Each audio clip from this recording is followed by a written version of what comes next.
Hotep, la fête du Vaudou se déroule donc généralement le 10 janvier de chaque année. Et c'est l'occasion pour les Africains de célébrer les différentes énergies qui régissent le fonctionnement de l'univers. Donc ces énergies-là que nous appelons par exemple Maou, Lissa, Maou, donc qui est l'énergie divine lunaire, l'énergie féminine, Lissa, l'énergie solaire, l'énergie masculine. Donc on parle donc il s'agit donc ici d'une énergie androgyne, à la fois mâle et femelle. Maoulissa. Mais il y a d'autres formes d'énergie qui découlent du principe primordial. Donc le principe primordial étant Maoulissa.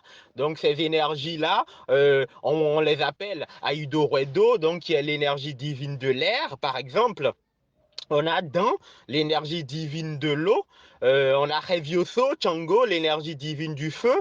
Donc, on a également Sakpata, qui est l'énergie divine de la terre, Donc, toutes ces formes d'énergie, il y en a donc des dizaines, et des dizaines, je dirais même des milliers, puisque ce sont toutes les énergies qui fonctionnent, l'ordre, qui régissent l'ordre et l'harmonie dans l'univers. Donc, ces énergies-là que nos ancêtres de l'Égypte avaient déjà déterminé.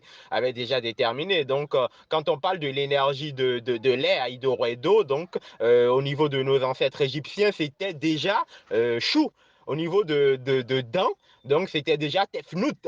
C'était déjà Tefnout au niveau du feu. Au niveau du feu, c'était déjà Anouté au niveau de la terre. Au niveau de la terre, donc Sakpata, c'était déjà Gabou. Donc toutes ces énergies-là étaient déjà célébrées par nos ancêtres depuis toujours. Depuis toujours, donc nous sommes dans une continuité historique de, de, de cette célébration de la nature. Donc il s'agit tout simplement d'une célébration des forces naturelles de la nature et donc des principes scientifiques, puisque la nature, en réalité, l'observation de la nature, c'est un l'observation de la nature est basée sur la science, bien évidemment. Donc la spiritualité africaine que nous célébrons le 10 janvier, chaque 10 janvier, est une célébration scientifique et non une célébration religieuse.